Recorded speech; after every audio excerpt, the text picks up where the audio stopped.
नमस्कार, स्वागत है आप सभी का संसद टीवी में। मैं हूं प्रीति सिंह। संसद के शीतकालीन सत्र का आज 9वां दिन है और हम हाजिर हैं सदन की कार्रवाई शुरू होने से पहले दोनों सदनों में आज होने वाले कामकाज का पूरा ब्यौरा लेकर हमारे खास कार्यक्रम संसद में आज के साथ आपको बताएंगे कि दोनों सदनों के एजेंडे में कौन से महत्वपूर्ण विधेयक हैं जो शामिल हैं। ये भी दिखाएंगे कि किन संसदीय समितियों की रिपोर्ट आज रखी जानी है। प्रश्नकाल के दौरान सांसद कौन कौन से सवाल पूछने वाले हैं। इसके अलावा दोनों सदनों में आज सत्ता पक्ष और विपक्ष की क्या रणनीति रहने वाली है। संसद के एजेंडे से जुड़ा हर अपडेट देने के लिए संसद भवन परिसर में हमारे साथ मौजूद हैं हमारे संवाददाता अमरेंद्र गुप्ता और साथ ही अखिलेश सुमन, जो कि राज्यसभा से जुड़ा तमाम अपडेट हम तक पहुंचाएंगे। दोनों सहयोगी हमारे साथ जुड़े हुए हैं। इसके अलावा स्टूडियो में हमारे साथ खास मेहमान मौजूद हैं।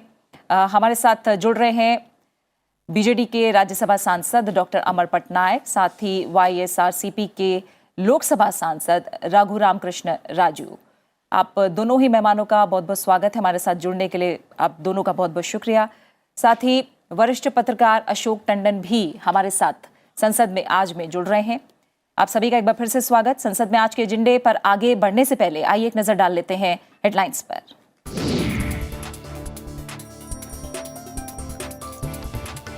जलवायु परिवर्तन के महत्वपूर्ण मुद्दे पर लोकसभा में नियम 193 के तहत अल्पकालिक चर्चा आज भी रहेगी जारी। बुधवार को हुई चर्चा में सांसदों ने जलवायु परिवर्तन की चुनौती से निपटने के लिए एकजुट प्रयास पर दिया जोर। पर्यावरण, वन और जलवायु परिवर्तन मंत्री भूपेंद्र यादव आज दे सकते हैं चर्चा का जवाब।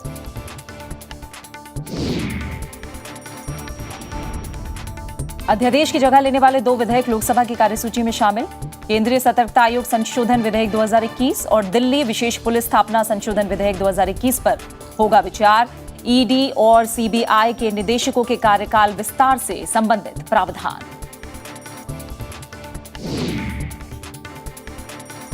राज्यसभा की कार्यसूची में देश के 6 औषधि, शिक्षा और शोध संस्थानों को राष्ट्रीय महत्व का दर्जा देने से जुड़ा विधेयक। अहमदाबाद, गुवाहाटी, हाजीपुर, हैदराबाद, कोलकाता और रायबरेली के संस्थान शामिल। लोकसभा से विधेयक को मिल चुकी है मंजूरी।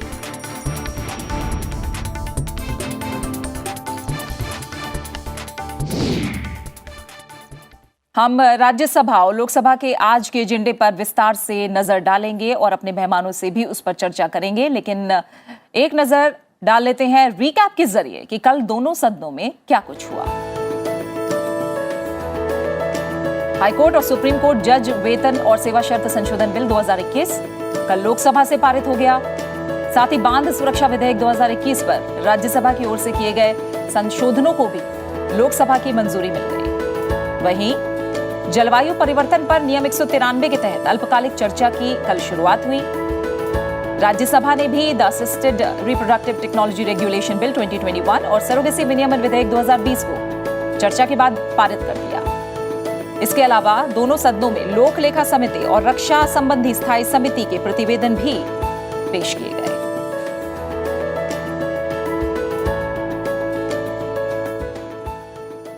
संसद के आज के एजेंडे की बात करते हैं। दोनों सदनों की कार्यसूची में आज काफी अहम कामकाज है जो शामिल है। एक नजर सबसे पहले लोकसभा में आज क्या है खास, उस पर डाल लेते हैं। जलवायु परिवर्तन के मुद्दे पर लोकसभा में नियम 193 के तहत अल्पकालिक चर्चा आज भी जारी रहेगी। केंद्रीय सतर्कता आयोग संशोधन विधेयक 2021 और दिल्ली विशेष पुलिस स्थापना संशोधन विधेयक 2021 विचार और पारित किए जाने के लिए सदन की कार्यसूची में एजेंडे में आज शामिल है। केंद्रीय विद्युत राज्य मंत्री कृष्णपाल मंत्रालय से संबंधित वाणिज्यिक हानियों को रोकने के उपायों के बारे में ऊर्जा संबंधी स्थायी समिति के 12वें प्रतिवेदन की सिफारिशों के कार्यान्वयन की स्थिति के बारे में भी बयान देंगे। साथ ही सदन में महिलाओं को शक्तियां प्रदान करने संबंधी समिति के प्रतिवेदन, सरकारी आश्वासनों संबंधी समिति के प्रतिवेदन, कोयला, खान और इस्पात संबंधी स्थायी समिति के विवरण और वाणिज्य संबंधी स्थायी समिति के प्रतिवेदन भी पेश किए जाएंगे। सभा पटल पर मंत्रालयों से संबंधित अहम पत्र रखे जाएंगे और प्रश्नकाल में जनहित से जुड़े महत्वपूर्ण सवाल भी पूछे जाएंगे।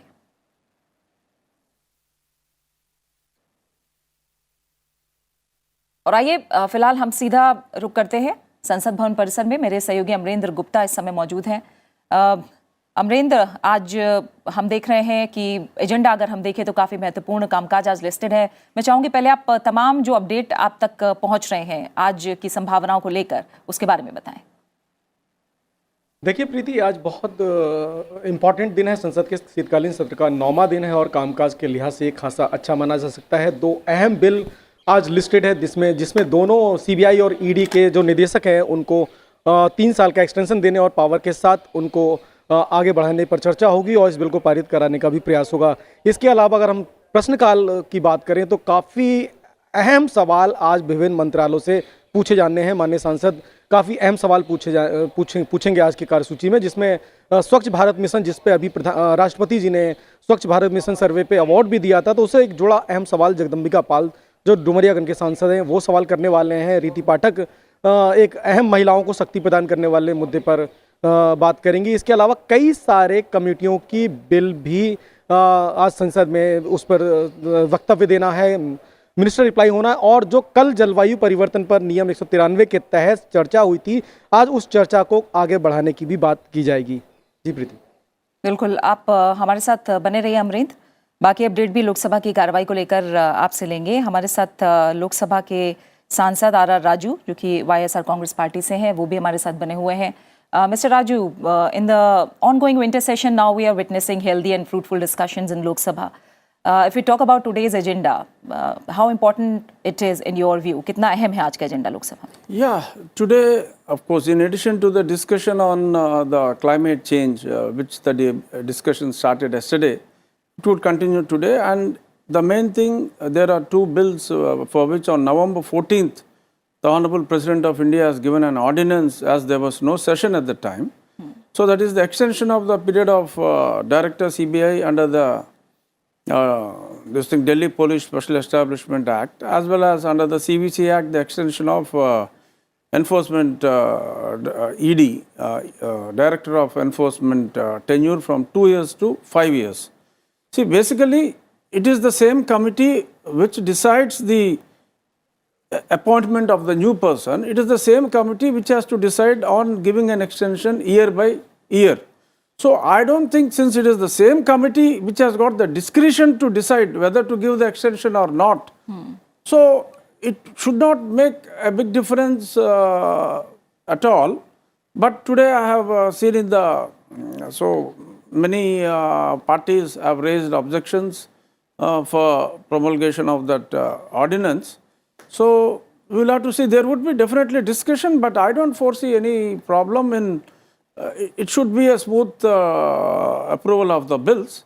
But definitely, the opposition parties they would try to bring the points. Where is the hurry to, when the session is there? Where is the need to get an ordinance? Something like that. There might be a discussion, and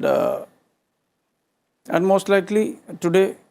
We don't know, in some other channels it has come, Rajnath ji may come and give a statement, and I personally, my condolences to the great fighter for several generations. They are serving the army, Bipin Rawat ji and his team. It's a great loss to the country and for our defense. So may his soul rest in peace. बिल्कुल, आज पूरा देश CDS general Bipin Rawat को याद कर रहा है, जो 13 लोगों की मौत हुई है हेलीकॉप्टर क्रैश में। उनको सभी याद कर रहे हैं और ऐसी संभावना है कि आज रक्षा मंत्री राजनाथ सिंह संसद में इसे लेकर स्टेटमेंट भी इशू करेंगे, बयान देंगे। फिलहाल इस पर भी हम बात करेंगे, लेकिन अभी एजेंडे पर हम आगे बढ़ते हैं। अब अपने दर्शकों को बताते हैं कि आज उच्च सदन यानी राज्यसभा के एजेंडे में क्या खास रहने वाला है। राष्ट्रीय औषध शिक्षा और अनुसंधान संस्थान संशोधन विधेयक 2021 राज्यसभा की कार्यसूची में विचार और पारित किए जाने के लिए शामिल है। उच्च सदन में भी महिलाओं को शक्तियां प्रदान करने संबंधी समिति के प्रतिवेदन, कोयला, खान और इस्पात संबंधी स्थायी समिति के विवरण और वाणिज्य संबंधी स्थायी समिति के प्रतिवेदन पेश किए जाएंगे। सभा पटल पर मंत्रालयों से संबंधित अहम पत्र भी आज रखे जाने हैं और प्रश्नकाल के दौरान जनहित से जुड़े अहम सवाल आज राज्यसभा में पूछे जाने हैं। अखिलेश सुमन मेरे सहयोगी राज्यसभा से जुड़ा अपडेट लेकर हमारे साथ संसद भवन परिसर से जुड़े हुए हैं। अखिलेश जी, मैं भी चाहूंगी फिलहाल क्या अपडेट राज्यसभा में आज की कार्रवाई को लेकर, किस तरह की संभावनाएं, उससे जुड़ा जो भी अपडेट और जानकारी अभी आ रही है आप पहुंचाएं हम तक। देखिए, पूरे संसद के लिए आज एक बहुत ही मर्माहत करने वाला दिन है और सीडीएस बिपिन रावत की जिस दुर्घटना में मौत हुई है उससे पूरा सदन, चाहे वो राज्यसभा हो या लोकसभा हो, जिन भी सांसदों से अभी इतनी सुबह मुझे भेंट हुई उन सारे लोगों ने काफ़ी अपनी संवेदना व्यक्त की है और वे सारे ये कह रहे हैं कि आज के दोनों सदनों की कार्रवाई पर इसका असर पड़ेगा। और जिस तरीके से आप देखती हैं कि जब सुबह की कार्रवाई शुरू होती है तो पहले प्रतिवेदन पेश किए जाते हैं, वो सामान्य तौर पे प्रतिवेदन पेश किए जाएंगे। राज्यसभा में आज भी कई सारे एक्शन टेकन रिपोर्ट भी है जिसमें कि सरकार ने स्टैंडिंग कमेटी की रिपोर्ट्स पे क्या एक्शन लिया है, कि उनके रिकमेंडेशंस को कितना माना है, इन सारे का विवरण भी कई मंत्रालयों से संबंधित विवरण पेश किए जाएंगे। और जैसा कि आप जानती हैं कि राज्यसभा में पहले 0 आवर होता है और अगर 0 आवर का समय बच जाता है तो 11 से 12 बजे के बीच में स्पेशल मेंशन भी लिए जाते हैं। तो आज की जो जानकारी मिली है कि 11 आवर राज्यसभा में पेश 11 आवर स्वीकृत हुए हैं। 11 से ज़्यादा 0 आवर की सूचना थी, लोगों ने आवेदन किया था, लेकिन 11 आवर मान्यता को मिली है कि वो 0 आवर में उठा सकते हैं। उसके अलावा 13 स्पेशल मेंशन को मिली है कि 13 स्पेशल मेंशन राज्यसभा में आज उठाए जा सकते हैं। तो ये तो ही कि 0 आवर के बाद उसके 0 आवर में, और उसके अलावा देखिए जो आज की स्थिति है कि 1 बजे से पहले जो रक्षा मंत्री है राजनाथ सिंह, उनका बयान एक आएगा, स्वतः स्फूर्त बयान आएगा। कल की घटना जो सीडीएस बिपिन रावत की मौत, दर्दनाक मौत किस तरीके से हुई, क्या उसमें किस तरह का था, वो सारे का विवरण वो देंगे। और जो मुझे सूचना मिली है कि राज्यसभा में उस पर क्लैरिफिकेशन पूछने का भी मौका दिया जाएगा। तो आमतौर पर राज्यसभा में जब कोई बयान मंत्री का होता है स्वतः स्फूर्त भी, तो उस पर क्लैरिफिकेशन मांगने की परिपाटी है राज्यसभा में, तो वो परिपाटी भी आज होगी। और उसके बाद सदन की क्या कार्यवाही किस तरीके से चलती है, इस पर अभी भी एक यक्ष प्रश्न बना हुआ है, क्योंकि पिछले कई दिनों से जो आप देख रहे हैं कि गतिरोध है सदन में, खासतौर पे सत्ता पक्ष और विपक्ष के बीच में 12 सांसदों के निलंबन के मामले पे, तो वो देखना होगा कि किस तरीके से आज होता है। अगर सदन की कार्यवाही रक्षा मंत्री के बयान के बाद सामान्य रूप से चली तो आशंका इस बात की है कि सदन एक बार फिर बाधित हो सकता है। और जिस तरीके से सदन में सत्ता पक्ष और विपक्ष के बीच में बातचीत की स्थितियां लगातार अभी तक बन नहीं पाई है कि कोई एक निष्कर्ष पे पहुंच सके, तो देखना होगा कि किस तरीके से आज पूरे सदन की कार्यवाही आगे बढ़ती है। जी प्रीति। बिल्कुल। डॉक्टर अमर पटनायक, बीजेडी सांसद राज्यसभा से, वो भी हमारे साथ जुड़े हुए हैं। डॉक्टर पटनायक, आपकी नज़र में आज क्या संभावनाएं लग रही हैं राज्यसभा में कामकाज को लेकर?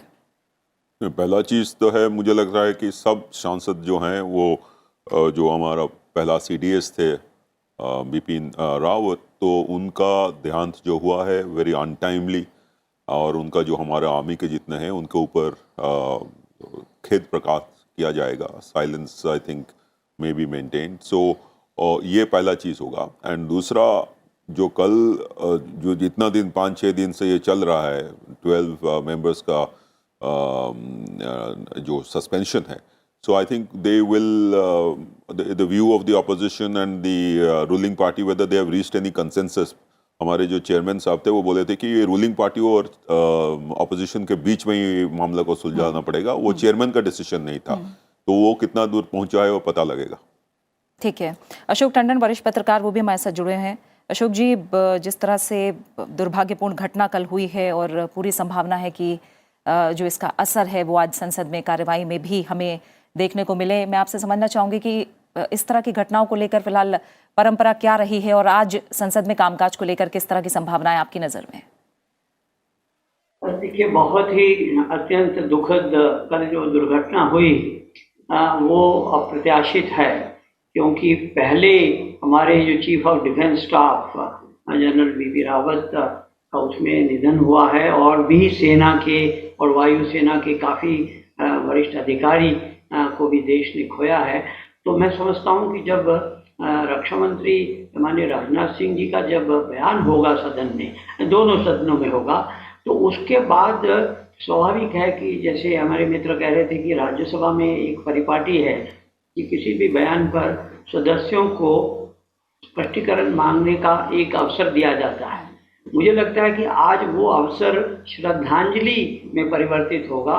सदन के सभी दलों के प्रमुख नेता, दिवंगत हमारे जितने भी सेना के नेता जनरल गए, उनको दिवंगत आत्माओं को श्रद्धांजलि देने की भी एक लगता है मुझे सभी दल चाहेंगे, और अध्यक्ष भी राज्यसभा के चाहेंगे कि पूरा सदन एक स्वर से उनको श्रद्धांजलि दे। नेता पक्ष जो हैं, सदन के नेता हैं, सदन में विपक्ष के नेता हैं, और स्वयं अध्यक्ष उपराष्ट्रपति श्री वेंकैया नायडू भी अपनी श्रद्धांजलि देंगे। तो मुझे लगता है कि इसमें आज सदन का काफ़ी समय लगेगा, और लगना भी चाहिए। जिस प्रकार से ये देश को जो क्षति हुई है हमारी सेनाओं को, तो राष्ट्र, एक कृतज्ञ राष्ट्र का एक तरह से फर्ज भी बनता है कि दोनों सदनों में और समूचा राष्ट्र उनको भावभीनी श्रद्धांजलि दे। तो ये एक बहुत महत्वपूर्ण जो सदन की कार्रवाई आज होगी, जैसे मैंने कहा कि इसके लिए कोई ऐसी पुरानी परंपरा भी मुझे ध्यान में नहीं आ रही है, क्योंकि मैंने बहुत लंबे समय से राज्यसभा को कवर किया है, लेकिन ये पहली बार है कि देश में चीफ ऑफ डिफेंस स्टाफ का इस प्रकार से दुर्घटना में उनका निधन होना। तो ये सदन तय करेगा कि श्रद्धांजलि अर्पित करने के बाद क्या सदन की कार्रवाई जारी रखी जाए, क्योंकि उनका पार्थिव शरीर भी आज दिल्ली में आने वाला है। तो जैसे लोकसभा में कार्रवाई चलेगी, मुझे लगता है उसी तरह से राज्यसभा में भी वही परंपरा को निर्वाह किया जाएगा, और श्रद्धांजलि जो कार्यक्रम है वो कुछ लंबा भी चल सकता है। लेकिन अगर इसके बाद सदन चलता है तो सदन में, राज्यसभा में एक महत्वपूर्ण जो विधेयक आज उसमें कार्यसूची में है, जो लोकसभा में पहले से पारित हो चुका है, जिसके बारे में मुझे अभी हमने सुना चर्चा भी की गई है कि ये जो national institute of pharmaceutical education and research act है, उसमें संशोधन किया जा रहा है। तो वो संशोधन लोकसभा में पारित हुआ है, और इन जो संस्थान हैं उनको एक राष्ट्रीय स्तर का दर्जा देने का प्रावधान करने की बात है। और मैं समझता हूं कि इस चर्चा के दौरान सभी दलों के जो सदस्य हैं जो इस में चर्चा में भाग लेंगे, वो हमारे ये जो फार्मास्यूटिकल का क्षेत्र है, बिल्कुल उसमें और माफ कीजिएगा, आपको रोक रही हूँ। इस बिल पर भी मैं डिटेल में बात करूंगी। एजेंडे पर एक एक जो बिल आज लिस्टेड है, जो कामकाज लिस्टेड है, उस पर भी मैं विस्तार से आपसे जानकारी लूंगी, आपके पहलू को भी समझूंगी। एक एक करके हम आगे बढ़ते हैं। और लिस्टेड एजेंडा की अगर हम बात करें तो जलवायु परिवर्तन के महत्वपूर्ण मुद्दे पर लोकसभा में नियम 193 के तहत अल्पकालिक चर्चा आज भी जारी रहेगी। पर्यावरण, वन और जलवायु परिवर्तन मंत्री भूपेंद्र यादव आज चर्चा का जवाब दे सकते हैं। इससे पहले बुधवार को डीएमके सांसद कनिमोझी करुणानिधि ने चर्चा की शुरुआत की, जिसके बाद विभिन्न दलों के सांसदों ने जलवायु परिवर्तन की चुनौतियों और इससे निपटने के उपायों पर अपने विचार और सुझाव रखे। कांग्रेस ने कहा कि जलवायु परिवर्तन के असर को कम करने के लिए कारगर कदम उठाने की जरूरत है और इस बारे में सबको मिलकर विचार करना चाहिए। वहीं बीजेपी ने कहा कि भारत इस अहम वैश्विक चुनौती को लेकर सजग है और भारत सरकार के कदमों की पूरे विश्व में सराहना हो रही है। वहीं अध्यादेश की जगह लेने वाले 2 विधेयक भी लोकसभा के एजेंडे में आज शामिल हैं। केंद्रीय मंत्री डॉक्टर जितेंद्र सिंह केंद्रीय सतर्कता आयोग संशोधन विधेयक 2021 और दिल्ली विशेष पुलिस स्थापना संशोधन विधेयक 2021 पर विचार और पारित करने का प्रस्ताव करेंगे। केंद्रीय सतर्कता आयोग संशोधन बिल 2021 में प्रवर्तन निदेशालय यानी ईडी के निदेशक के कार्यकाल को 5 वर्ष तक किए जाने का प्रस्ताव किया गया है। निदेशक का कार्यकाल नियुक्ति की प्रारंभिक तारीख से 5 वर्ष पूरे होने तक एक बार में 1 वर्ष तक बढ़ाया जा सकता है। कमेटी के सुझाव पर यह एक्सटेंशन जनहित में दिया जा सकता है। अभी वर्तमान में प्रवर्तन निदेशक का कार्यकाल न्यूनतम 2 वर्ष का होता है। संसद की मंजूरी के बाद यह बिल 14 नवंबर 2021 को जारी केंद्रीय सतर्कता आयोग संशोधन अध्यादेश 2021 की जगह लेगा। जबकि दिल्ली विशेष पुलिस स्थापना संशोधन विधेयक 2021 में सीबीआई के निदेशक के कार्यकाल को 5 वर्ष तक किए जाने का प्रस्ताव किया गया है। समिति के सुझाव पर जनहित में सीबीआई निदेशक का कार्यकाल नियुक्ति की प्रारंभिक तारीख से 5 वर्ष पूरे होने तक एक बार में 1 वर्ष तक बढ़ाया जा सकता है। वर्तमान में सीबीआई निदेशक का कार्यकाल न्यूनतम 2 वर्ष होता है। संसद की मंजूरी के बाद ये बिल 14 नवंबर 2021 को जारी दिल्ली विशेष पुलिस स्थापना संशोधन अध्यादेश 2021 की जगह लेगा।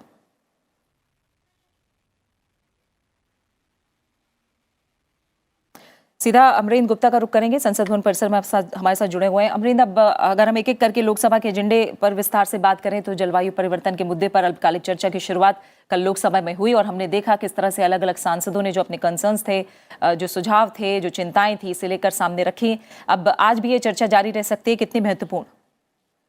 प्रीति, एक बहुत अहम महत्वपूर्ण कार्य जो कल नियम 193 के तहत लोकसभा में चर्चा हुई जलवायु परिवर्तन को लेकर, मैं आपको बता दूं कि जिस तरह से भारत सहित पूरी दुनिया जलवायु परिवर्तन को लेकर चिंतित है, तो कल लोकसभा में जब इस चर्चा की शुरुआत हुई तो उससे पहले लोकसभा अध्यक्ष ओम बिरला जी ने साफ तौर पर कहा कि ये काफ़ी अहम चर्चा होने वाली है और जिसमें उन्होंने माननीय सांसदों से अपील की कि आप लोग इस चर्चा में गंभीरता से न सिर्फ अपनी बात रखें बल्कि सुझाव भी दें। और जैसा कि आपने बताया कि डीएम के सांसद करुणानिधि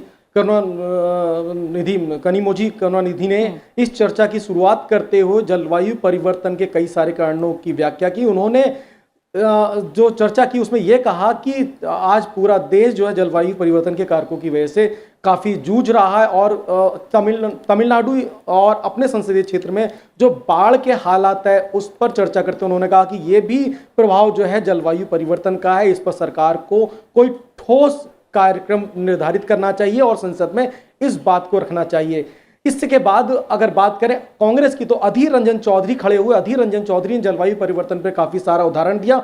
उन्होंने अपना उदाहरण देते हुए कहा कि हम दिल्ली में रहते हैं, दिल्ली में आए दिन अभी पिछले दिनों ही देखा कि किस तरह से मौसम में बदलाव आ रहा था, किस तरह से सुप्रीम कोर्ट पॉल्यूशन को लेके कई बार एक्शन में आ गई है और गाइडलाइन जारी कर चुकी है। उन्होंने कहा कि चूंकि जलवायु परिवर्तन एक बड़ा मुद्दा है, इस पर मिलकर काम करना चाहिए। उन्होंने विपक्ष की तरफ से भी ये उनको विश्वास दिलाया सरकार को कि हम दोनों मिलकर कलेक्टिव तौर पर इस पर काम कर सकते हैं और सरकार को एक ठोस कार्य योजना तैयार करनी चाहिए। बीजेपी की तरफ से संजय जायसवाल ने जलवायु परिवर्तन पर कहा कि सरकार काफी सजग है और प्रधानमंत्री नरेंद्र मोदी के नेतृत्व में एक बड़ा काम कर रही है। उन्होंने बाकायदा हाउस को बताया कि जिस तरह से स्कॉटलैंड के ग्लासगो में COP26 की जो जलवायु परिवर्तन पर एक शिखर बैठक पिछले महीने में हुई थी, उसमें भारत ने उस बैठक की अध्यक्षता की। जलवायु परिवर्तन मंत्री, पर्यावरण, वन और जलवायु परिवर्तन मंत्री भूपेंद्र यादव उस बैठक में पहुंचे और मैं आपको बता दूं कि ग्लासगो में जो जलवायु परिवर्तन के कारणों की चर्चा की गई उसमें 200 कंट्री यानी कि 200 देशों का भारत को समर्थन था और उनका मानना था कि जलवायु परिवर्तन और उससे उत्पन्न स्थितियां, जो वैश्विक तौर पर जो उत्पन्न स्थितियां हो रही हैं, उसको रोकथाम करनी चाहिए। और बेसिक ग्रुप की जो बैठक थी जिसमें भी भारत ने प्रतिनिधित्व किया भूपेंद्र यादव जी के नेतृत्व में, जिसमें साउथ अफ्रीका, चीन और जापान के साथ कुछ और कंट्री थी बेसिक समूह की, उसमें पिछले महीने उन्होंने एक गाइडलाइन भी जारी की है। उस गाइडलाइन में कहा गया है कि जलवायु परिवर्तन को लेकर एक ठोस कदम उठाने की जरूरत है। मैं आपको बताऊं प्रीति कि जिस तरह से मान लीजिए किसी क्षेत्र, बिल्कुल, इस पर हम मिस्टर राजू का भी कमेंट ले लेते हैं। Mister Raju, this is an important subject for all human beings as we know. How do you see the discussion that took place yesterday? How important this matter is in your view? Yeah, it is very important. Even last year also there was a very good discussion on the environment, especially with regard to the pollution in Delhi. And this discussion is very useful, especially when our Honorable Minister Bhupendra Yadav ji, he was there at Glasgow for almost 15 days. He was there in all the discussions. Our Honorable Prime Minister also, he was there for a couple of days. That shows the importance and the lead that our country is taking for the better environment in the globe. And I'm sure the discussion started by Madam Kanimozhi. She also spoke so well and explained, of course, with regard to her state, and overall I was there till the entire debate, and it is very useful, and especially after the discussions we had at Glasgow and having a good discussion on the climate change in our Lok Sabha is also very important, and it's good that we have a very good minister, and I had observed whatever points the members were making, the Honorable Minister Bhupendra Yadav ji is making a note of each and every suggestion or part of the discussion, and this would be a very good discussion, and I think it will continue today also. So we hope it is for the good and for the good, for a good environment in our country in the coming years. Doctor Patnaik, संसद की कार्रवाई की जब हम बात करते हैं, proceeding में अलग अलग चीज़ें हैं, प्रश्नकाल है, शून्यकाल है, विधेयक को पास होते हम देखते हैं। ये जो नियम 193 के तहत अल्पकालिक चर्चा का जो प्रावधान है, उसमें जो इश्यू उठाए जाते हैं और खासकर जो जलवायु परिवर्तन, क्लाइमेट चेंज का इश्यू हमने देखा, जिस पर चर्चा लोकसभा में आज भी जारी रहनी है, ये अपने आप में कितना अहम है और इस मैटर को आप आज के समय में कितना ज़रूरी समझ रहे हैं? नहीं, मैं तो समझता हूँ कि ये बहुत ही इम्पोर्टेंट है। आप देखिए, ये खाली भारतवर्ष में नहीं, सारा विश्व में जलवायु परिवर्तन, क्लाइमेट चेंज और उसको समाधान के लिए किस प्रकार से क्लाइमेट फिनेंस को आगे बढ़ाना है, कार्बन प्राइसिंग को कैसे करना है, ये बहुत विस्तृत रूप से डिस्कशन खाली एक दिन का नहीं, आधा दिन का नहीं, ये पूरा साल भर चलना चाहिए। ये बहुत ही अच्छा है कि इंडिया इसमें लीड लिया हुआ है और सारा विश्व इंडिया के तरफ देख रहा है कि रिन्यूएबल एनर्जी को कैसी तरह से बढ़ावा दिया जाता है और कैसे शिफ्ट ट्रांसफर किया जाता है। तो मेरे ख्याल में ये बहुत गुरुत्वपूर्ण विषय है और उसको दोनों सदन में काफ़ी टाइम लगा के डिस्कशन करना चाहिए। बिल्कुल। अशोक टंडन जी भी हमारे साथ जुड़े हुए हैं। अशोक टंडन, मैं इस पर भी आपका कमेंट लूंगी। क्लाइमेट चेंज का जो चैलेंज है, हम देख रहे हैं, जैसा अभी डॉक्टर पटनायक ने भी बोला कि ये सिर्फ भारत में ही नहीं, पूरी दुनिया को कहीं ना कहीं असर डाल रहा है और कहीं ना कहीं मैं इसको कहूँगी कि ये जीने के अधिकार से भी जुड़ा हुआ है, क्योंकि हम जीने के अधिकार की जब बात करते हैं तो हमें अनुकूल पर्यावरण उसके लिए चाहिए ताकि हम सांस ले सकें और जो स्थितियां हो हमारे अनुकूल हो। कितना बड़ा चैलेंज है और चर्चा को आप कैसे देखते हैं जो कल हुई? देखिए, इसके बारे में, इस चुनौती का सामना करने के बारे में जो एक जन जागरण हुआ है पूरे विश्व में, वो बहुत महत्वपूर्ण है। पहले इस ओर किसी का ध्यान नहीं जाता था, अब जब से इसको इस तरह से पूरे विश्व पटल पर इसको एक बहुत बड़ी चुनौती के तौर पर पेश किया गया है, तो इसका असर हम देख रहे हैं कि विकासशील देशों में जहाँ पर ये समस्या बहुत गंभीर रूप ले रही थी, वहाँ पर भी इस पर एक चर्चा शुरू हुई है, लोगों में इसमें एक तरह से चेतना आ रही है और यही एक रास्ता है कि पूरा विश्व एकजुट होकर, जितने भी आपस में मतभेद हैं उनको भुलाकर, ये जो सबसे बड़ी चुनौती मानवता के सामने आई है, इसका सामना करने के लिए जैसे एकजुटता पूरे विश्व पटल पर दिखाई दे रही है, ये एक बहुत महत्वपूर्ण बात है। और उसमें भारत का जो योगदान है, भारत की ओर से जिस प्रकार से इसमें कमिटमेंट की जा रही है, ये सब भारत इसमें एक तरह से अग्रणी के तौर पर दुनिया के सामने उभर कर आया है और पूरे जितने भी विकासशील देश हैं वो भारत की ओर भी देखते हैं कि किस प्रकार से भारत इस चुनौती का सामना कर रहा है। तो मैं समझता हूँ कि ये चुनौती आने वाली पीढ़ियों को ध्यान में रखकर, अगर आज की पीढ़ी इसको अच्छी तरह से इसका डटकर मुकाबला करेगी, तो हमारे आने वाली पीढ़ियां, उनका भी जीवन स्वच्छ बनेगा।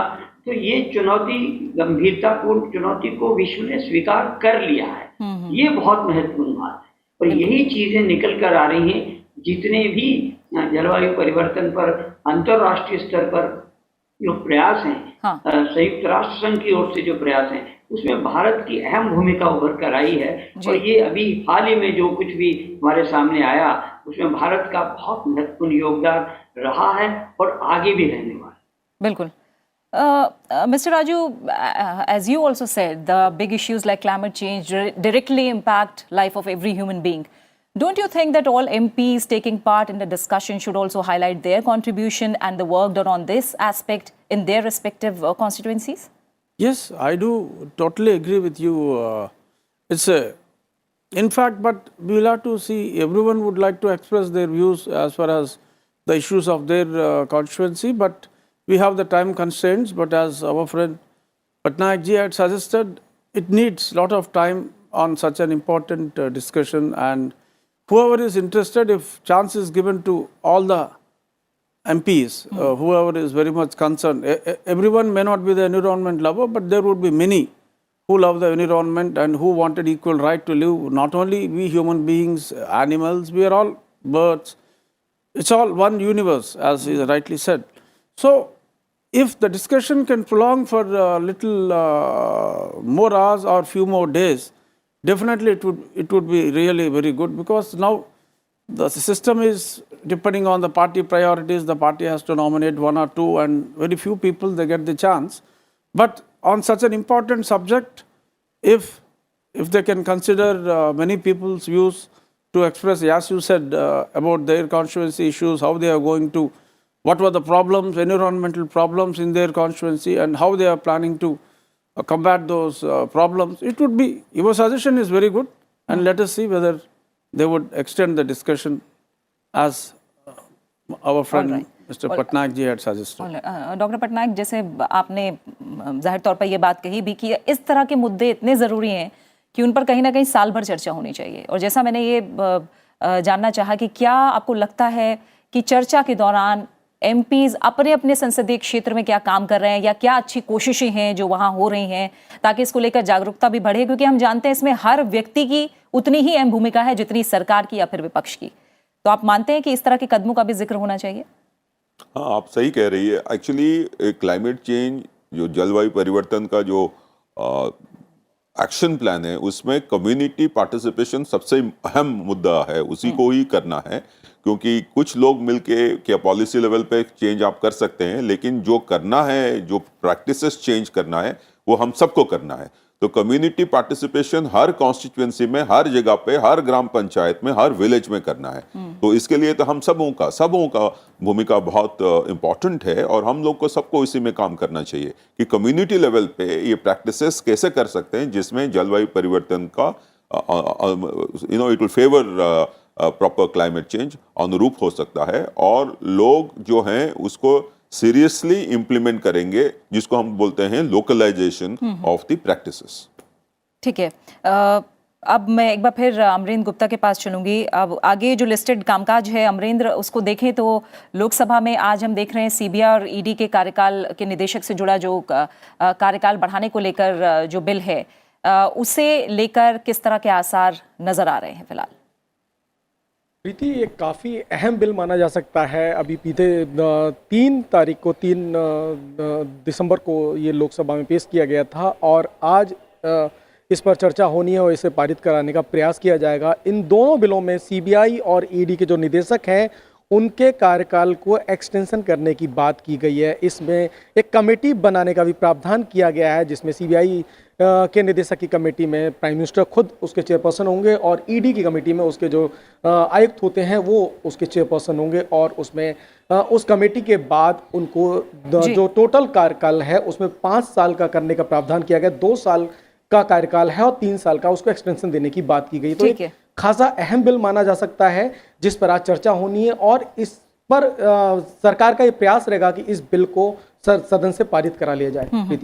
ठीक है अमरिंदर, आप फिलहाल हमारे साथ जुड़े रहिए। अब हम आगे बढ़ते हैं और राज्यसभा के जो विधायी कामकाज हैं आज खासकर उस पर अब फिलहाल एक नज़र डाल लेते हैं। राज्यसभा का आज का एजेंडा देखें तो राष्ट्रीय औषध शिक्षा और अनुसंधान संस्थान संशोधन विधेयक 2021 एजेंडे में शामिल है। केंद्रीय स्वास्थ्य और परिवार कल्याण मंत्री डॉक्टर मनसुख मांडविया विधेयक पर विचार और पारित करने का प्रस्ताव करेंगे। ये बिल राष्ट्रीय फार्मास्यूटिकल शिक्षा और अनुसंधान एक्ट 1998 में संशोधन करता है। विधेयक में देश के 6 औषधि शिक्षा और शोध संस्थानों को राष्ट्रीय महत्व का दर्जा देने का प्रस्ताव किया गया है। इनमें अहमदाबाद, गुवाहाटी, हाजीपुर, हैदराबाद, कोलकाता और रायबरेली के संस्थान शामिल हैं। विधेयक को लोकसभा की मंजूरी मिल चुकी है। मैं अब अपने सहयोगी अखिलेश का भी रुख करूंगी, लेकिन उससे पहले डॉक्टर पटनायक, मैं आज जो एजेंडा है और खासकर जो फार्मा बिल आज लिस्टेड है, इस पर आपके क्या विचार हैं? तो ये बहुत ही इम्पोर्टेंट बिल है, क्योंकि आप जानते हैं कि ये जो अभी कोविड पैंडेमिक में हमने देखा कि फार्मास्यूटिकल सेक्टर का बहुत योगदान है, और उसमें काफ़ी रिसर्च अभी भी बाकी है, सारा विश्व में है, तो इंडिया उसमें लीड लेना चाहिए।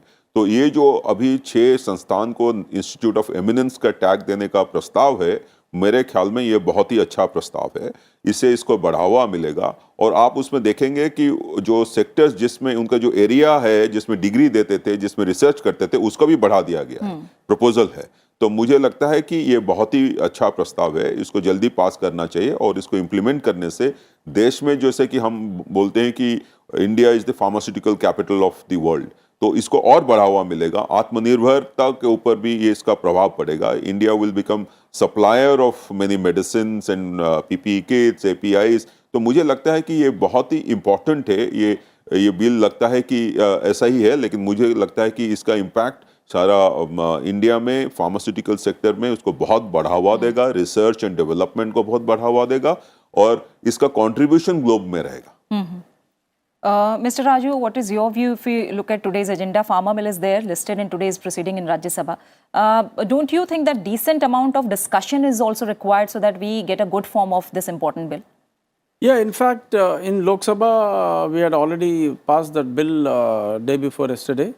And in fact, I'm also a pharmacist by profession, and I know how important, as now our friend Amar Patnaik ji had mentioned, we are going to be the global leader in pharma, and research is very important for us to grow on our own. The way we are seeing the pricing of the product, if it is developed in USA, it is being sold at 100 times above the price at which we are bringing it down. So that way, whatever amount we spend on the research and to develop the institutes of importance, and it is not 6, we need many more, and definitely everyone would support this bill. And in Rajya Sabha also, I am very sure that it had a very smooth sailing in Lok Sabha, with only a request to set up many more, and everyone has encouraged the bill. In the same way, Rajya Sabha also, though the strength of the opposition is almost equal in number, they would certainly support the bill, and I am sure it would have a smooth sailing there. बिल्कुल। अखिलेश सुमन हमारे सहयोगी जुड़े हुए हैं। Akhilesh, pharma bill को लेकर फिलहाल हमने देखा जो लोकसभा से पारित हुआ, अच्छी चर्चा देखने को मिली, और अब राज्यसभा के एजेंडे में आज ये लिस्टेड है। क्या आसार इस बिल को लेकर? निश्चित तौर पे प्रीति, देखिए, ये जो बिल है, इस बिल के आने के पहले इस बिल को पहले स्टैंडिंग कमेटी में भेजा गया था, और कानिमो जी जो लोकसभा के सदस्य हैं, उनके नेतृत्व में जो स्टैंडिंग कमेटी की रिपोर्ट थी वो इसी साल अगस्त में आई थी, और स्टैंडिंग कमेटी ने काफ़ी क्लॉज बाय क्लॉज इसका अध्ययन किया था, और उसके बाद जो रिकमेंडेशन दिए थे सरकार ने उनमें काफ़ी पे विचार किया, और उसी के आलोक में ये बिल लाया गया, और इसीलिए लोकसभा में इस बिल को पारित करने में कोई ज़्यादा कठिनाई नहीं हुई, और कह सकते हैं कि उसमें एक तरीके से काफ़ी अच्छी बहस के बाद ये बिल को पारित करा लिया गया। अब जहाँ तक राज्यसभा की बात है, राज्यसभा के भी सदस्य थे उस स्टैंडिंग कमेटी में, और राज्यसभा के सदस्यों ने भी उसमें योगदान किया, लेकिन जो अभी राज्यसभा की स्थिति है, जो व्यवधान और गतिरोध पैदा हो रहे हैं, उस गतिरोध में इस बिल पे कितनी चर्चा हो पाएगी राज्यसभा में, इस पे थोड़ा सा मतभेद है और भ्रम की स्थिति बनी हुई है, क्योंकि इधर के दिनों में आपने देखा कि राज्यसभा में 2 बिल पारित किए गए, सरकार ने 1 दिन दिया, जो विपक्ष है कि हम दिन में पास नहीं करना चाहते बिल को, लेकिन फिर दूसरे दिन जब वैसी ही स्थिति रही तो सरकार ने इसे पारित करवाया। उसी तरह से कल भी ऐसा ही हुआ, कल भी पारित कराया गया, प्रतिपक्ष ने इसमें वाद विवाद में भाग नहीं लिया। बिल्कुल, तो देखना होगा कि इस बिल को लेकर स्थिति क्या रहती है। अखिलेश, आगे हम आपसे चर्चा करेंगे, लेकिन फिलहाल मैं अपने दोनों मेहमानों डॉक्टर अमर पटनायक और आर राजू, दोनों को मैं फिलहाल शुक्रिया कहना चाहूंगी उन्हें संसद की कार्रवाई में हिस्सा लेने के लिए। फिलहाल हमें इजाजत देनी होगी। बहुत बहुत शुक्रिया आप दोनों का हमारे साथ आज संसद में आज में जुड़ने के लिए। और फिलहाल अशोक टंडन जी का रुख कर रही हूँ मैं। अशोक जी, राज्यसभा में आज फार्मा बिल को लेकर जिस तरह भी हमें हमारे सहयोगी भी बता रहे हैं, किस तरह के आसार आपको यहाँ लग रहे हैं? देखिए, ये बहुत ही महत्वपूर्ण विधेयक है, और जैसा कल लोकसभा में चर्चा के जवाब में स्वास्थ्य मंत्री मनसुख मांडविया जी ने भी कहा कि भारत दुनिया में जो वैक्सीन का उत्पादन है उसमें सबसे आगे अग्रणी है, लेकिन हमारे यहाँ इसमें अनुसंधान रिसर्च में हमें और बहुत कुछ करना बाकी है। तो इसलिए हमारे जो अनुसंधान के केंद्र हैं उनको एक राष्ट्रीय स्तर का दर्जा देने के लिए ये विधेयक लाया गया है।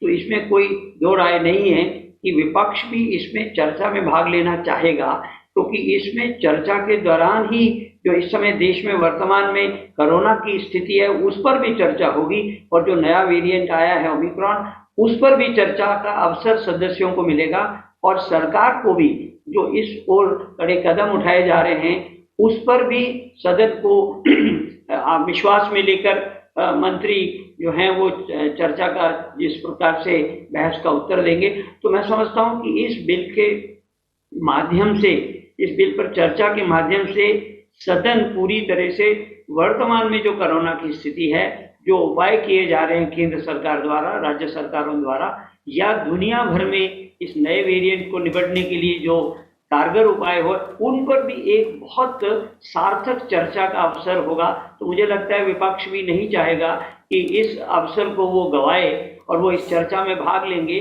और सदस्य भी ये चाहेंगे कि भारत अनुसंधान के क्षेत्र में और आगे बढ़े। जैसे हम ये टीका के उत्पादन में दुनिया में सबसे अग्रणी हैं, इस प्रकार से अगर हम अनुसंधान में भी हमारे संस्थान विश्व स्तर के मानक पर खरे उतरते हैं, तो उस ओर और प्रयास किए जाने की दिशा में भी योगदान सदस्य देंगे, और सरकार को भी एक अवसर मिलेगा कि वो भारत में अनुसंधान के क्षेत्र में जो हमारे संस्थान हैं वो क्या प्रगति कर रहे हैं, किस प्रकार से दुनिया के जितने भी फार्मास्यूटिकल क्षेत्र में होने वाली उपलब्धियां हैं जी, उसमें वो योगदान दे रहे हैं, और कोरोना की स्थिति से निपटने का भी जो कुछ भी प्रयास सरकार ने किया है अब तक, उसका भी एक लेखा जोखा प्रस्तुत करने का मौका राज्यसभा में मंत्री मनसुख मांडविया जी को मिलेगा। तो मुझे लगता है कि इस पर चर्चा होगी। यदि सदन सुचारू रूप से चलता है तो ये एक बहुत महत्वपूर्ण विधेयक आज जो है वो राज्यसभा में भी पारित होगा। इसमें कोई, मुझे लगता नहीं कि विपक्ष में कोई और, हाँ, सुझाव जरूर विपक्ष दे सकता है कि अनुसंधान के क्षेत्र में और बजट बढ़ाया जाए और संस्थान खोले जाए, तो एक बहुत सार्थक चर्चा देखने को मिलेगी अगर सदन ठीक ढंग से चलेगा। बिल्कुल अशोक जी। अखिलेश, सुमन का एक बार फिर से मैं रुक करूंगी। अखिलेश जी, बात यही हो रही है कि सार्थक चर्चा देखने को मिलेगी या नहीं चर्चा देखने को मिलेगी जब इस बिल पर हम आगे देखेंगे विचार और पारित करने के लिए ये एजेंडे में जाहिर तौर पर शामिल है। लेकिन जो मुद्दा है जिसे लेकर अभी गतिरोध बना हुआ है, और सभापति ने भी ये कहा कि जल्द से जल्द बातचीत के जरिए इस मुद्दे को सुलझाया जाना चाहिए, क्योंकि जो बार बार गतिरोध हो रहा है, जो प्रोटेस्ट हो रहा है, इससे जो मामला है वो और ज़्यादा जटिल होता जा रहा है। तो इसको लेकर क्या कुछ आसार जल्दी सुलझने के लग रहे हैं? देखिए प्रीति, संसद में इस तरह के गतिरोध उत्पन्न होते हैं, कई बार संसद के बाहर के कारणों से और कई बार संसद के अंदर के कारणों से। तो इस बार जो गतिरोध पैदा हुआ है वो संसद के सदन के अंदर के कारणों से गतिरोध पैदा हुआ है, और पिछले सत्र में जो कुछ सांसदों के खिलाफ सरकार ने बताया था अध्यक्ष को, सभापति को, तो उसके आधार पे वो पूरा छानबीन करके उसके बाद वो एक्शन लिया गया निलंबन करने का पूरे सत्र के लिए। तो सभापति ने सदन में बार बार इस बात को कहा है कि आप विपक्ष और सत्ता पक्ष के जो नेता हैं वो दोनों आपस में बैठ के इस बात पर निर्णय करें, क्योंकि सत्ता पक्ष ने ही इस बात को सदन में उठाया था निलंबित करने का मामला, और उसके बाद सदन ने उसके अनुमति दी थी सभापति को इनको निलंबित करने की। तो ये सभापति का कोई व्यक्तिगत या उनके पद का मामला नहीं है, बल्कि पूरे सदन का मामला है। और सदन के जो नेता होते हैं, सत्ता पक्ष के जो नेता होते हैं सदन में, और जो विपक्ष के नेता होते हैं, वो दोनों मिलके अगर कोई फार्मूला निकालें तो उस फार्मूले पे सभापति विचार करेंगे और उस पे उसी के अनुरूप कार्रवाई करेंगे अगर उनके निलंबन का मामला वापस लेना होगा। सरकार लगातार कह रही है, कल भी सरकार के प्रतिनिधि ने कहा कि अगर वो क्षमा मांगते हैं, किसी तरह का खेद व्यक्त करते हैं, तो सरकार उनके खिलाफ जो मामला था उनके खिलाफ मामला वापस लेने के लिए तैयार है। और इधर विपक्ष की तरफ से यह लगातार कहा जा रहा है कि हम खेद नहीं मांगेंगे। तो इस तरह से कह सकते कि अभी कोई ऐसा फॉर्मूला विकसित हो नहीं पाया है जिसके कारण यह माना जाए कि कोई एकजुटता बन गई है विपक्ष और सत्ता पक्ष के बीच में।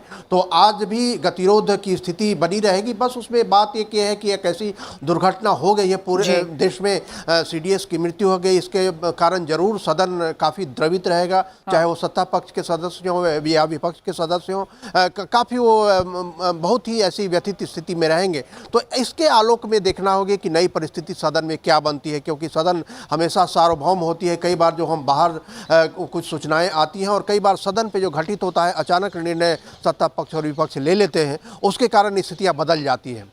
जी जी प्रीति। अखिलेश सुमन आपका, अशोक टंडन आपका, आप दोनों मेहमानों का, अशोक टंडन जी आप हमारे मेहमान हैं, आपका बहुत बहुत शुक्रिया, और अखिलेश सुमन हमारे सहयोगी हमारे साथ जुड़े, और अमरेंद्र गुप्ता जिन्होंने लोकसभा से जुड़ा तमाम अपडेट हम तक पहुंचाया। आप तीनों का फिलहाल बहुत बहुत शुक्रिया। अब हम आगे बढ़ेंगे और संसद में आज में अब बात करेंगे प्रश्नकाल की।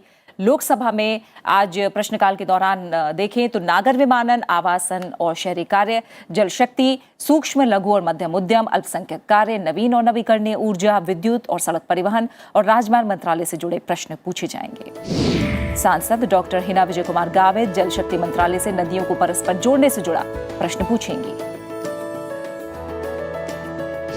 सांसद कुंवर दानिश अली अल्पसंख्यक कार्य मंत्रालय से केंद्रीय हज समिति से संबंधित प्रश्न पूछेंगे। सांसद अरुण कुमार सागर सड़क परिवहन और राजमार्ग मंत्रालय से राष्ट्रीय राजमार्ग 24 संबंधी निर्माण कार्य की गुणवत्ता से जुड़ा सवाल करेंगे।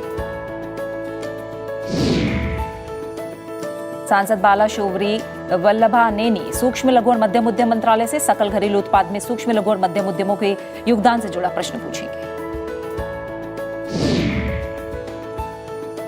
सांसद एस मुनिस्वामी विद्युत मंत्रालय से प्रत्येक परिवार के लिए बिजली की उपलब्धता से जुड़ा प्रश्न पूछेंगे। सांसद प्रोफेसर सौगत राय नागर विमानन मंत्रालय से वायुसेना के विनिर्माण से जुड़ा प्रश्न पूछेंगे। सांसद दिनेश चंद्र यादव विद्युत मंत्रालय से विद्युत संयंत्रों में कोयले की कमी से जुड़ा प्रश्न पूछेंगे। सांसद फिरोज वरुण गांधी जल शक्ति मंत्रालय से जल जीवन मिशन से जुड़ा सवाल करेंगे।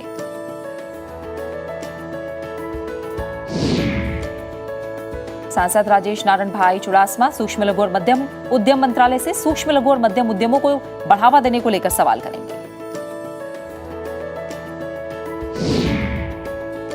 सांसद रत्नलाल कटारिया जल शक्ति मंत्रालय से ग्रामीण क्षेत्रों में चल रहे स्वच्छ भारत मिशन से जुड़ा प्रश्न पूछेंगे। सांसद जेएम सिद्धेश्वर सड़क परिवहन और राजमार्ग मंत्रालय से कर्नाटक में राष्ट्रीय राजमार्गों की लंबाई से संबंधित प्रश्न करेंगे।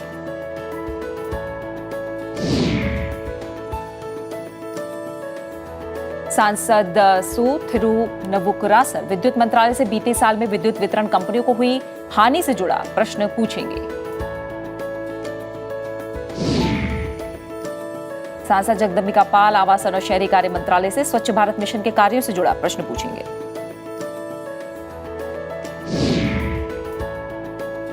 सांसद अनिल फिरोजिया अल्पसंख्यक कार्य मंत्रालय से कारीगरों के पारंपरिक कौशल के संरक्षण से जुड़ा प्रश्न पूछेंगे।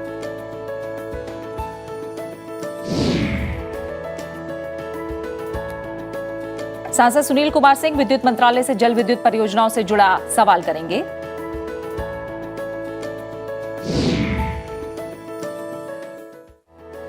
सांसद नामा नागेश्वर राव सूक्ष्म लघु और मध्यम उद्यम मंत्रालय से Bharat craft e commerce portal से जुड़ा प्रश्न करेंगे।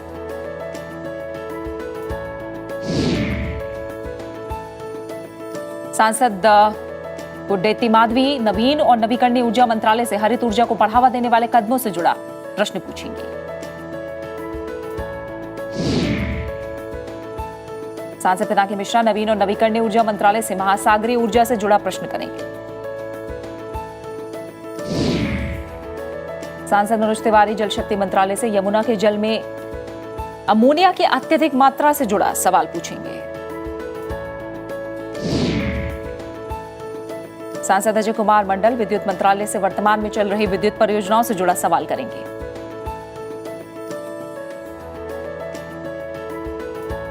बात राज्यसभा में आज प्रश्नकाल की। आज संस्कृति, पर्यावरण, वन और जलवायु परिवर्तन, सूचना और प्रसारण, श्रम और रोजगार, विधि और न्याय, कार्मिक, लोक शिकायत और पेंशन और अंतरिक्ष मंत्रालय से जुड़े प्रश्न पूछे जाएंगे। सांसद रामविचार नेताम संस्कृति मंत्रालय से छत्तीसगढ़ के तीर्थ स्थलों में विकास कार्य से जुड़ा सवाल पूछेंगे। सांसद रामकुमार वर्मा श्रम और रोजगार मंत्रालय से राष्ट्रीय बाल श्रम परियोजना के क्रियान्वयन से जुड़ा प्रश्न पूछेंगे। सांसद हर्षवर्धन सिंह डूंगरपुर श्रम और रोजगार मंत्रालय से श्रम कानूनों में सुधार से संबंधित प्रश्न पूछेंगे।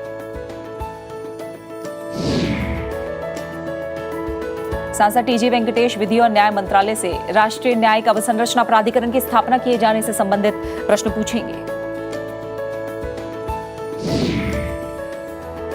सांसद राम शकल अंतरिक्ष मंत्रालय से गगनयान मिशन से जुड़ा प्रश्न पूछेंगे। सांसद आनंद शर्मा पर्यावरण, वन और जलवायु परिवर्तन मंत्रालय से अवसंरचना संबंधी परियोजनाओं के पर्यावरण पर प्रभाव से जुड़ा सवाल करेंगे।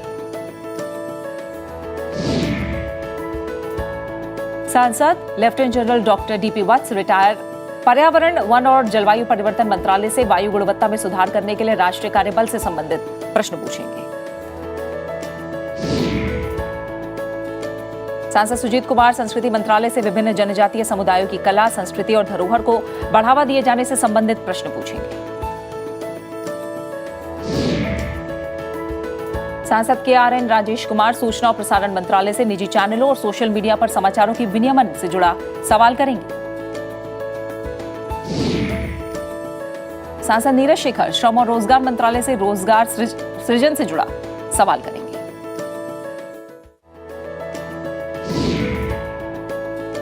सांसद मोहम्मद नदीम उल हक श्रम और रोजगार मंत्रालय से ई श्रम पोर्टल पर श्रमिकों के पंजीकरण से जुड़ा सवाल पूछेंगे।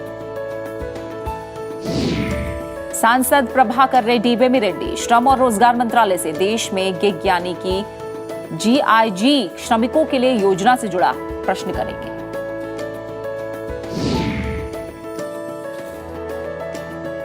सांसद डॉक्टर अमर पटनायक पर्यावरण, वन और जलवायु परिवर्तन मंत्रालय से वन भूमि का विकास के लिए उपयोग किए जाने से जुड़ा प्रश्न पूछेंगे। सांसद सुशील कुमार गुप्ता कार्मिक, लोक शिकायत और पेंशन मंत्रालय से CBI की ओर से दोष सिद्धि दर में सुधार लाने के लिए उठाए जा रहे कदम से जुड़ा प्रश्न करेंगे। सांसद डॉक्टर नरेंद्र जाधव कार्मिक, लोक शिकायत और पेंशन मंत्रालय से प्रशासनिक सेवाओं में लैटरल एंट्री के लिए चुने गए अभ्यर्थियों से जुड़ा प्रश्न करेंगे।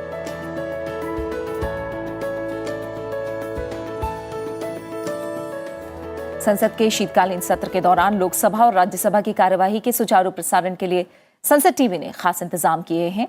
दोनों सदनों का प्रसारण संसद टीवी के 2 अलग अलग चैनलों पर किया जा रहा है। सत्र के दौरान राज्यसभा की कार्यवाही का प्रसारण संसद टीवी राज्यसभा पर किया जा रहा है, जबकि लोकसभा की कार्यवाही का प्रसारण संसद टीवी SD लोकसभा पर किया जा रहा है। इसके अलावा संसद के दोनों सदनों का प्रसारण संसद टीवी की वेबसाइट sansadtv.nic.in और संसद टीवी के YouTube चैनल पर भी उपलब्ध है।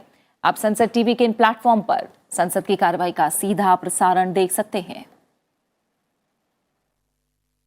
फिलहाल संसद में आज में इतना ही। अब से कुछ देर में दोनों सदनों की कार्यवाही शुरू होने जा रही है। संसद टीवी पर आप देख सकते हैं दोनों ही सदनों की कार्यवाही का सीधा प्रसारण। बने रहिए संसद टीवी के साथ। नमस्कार।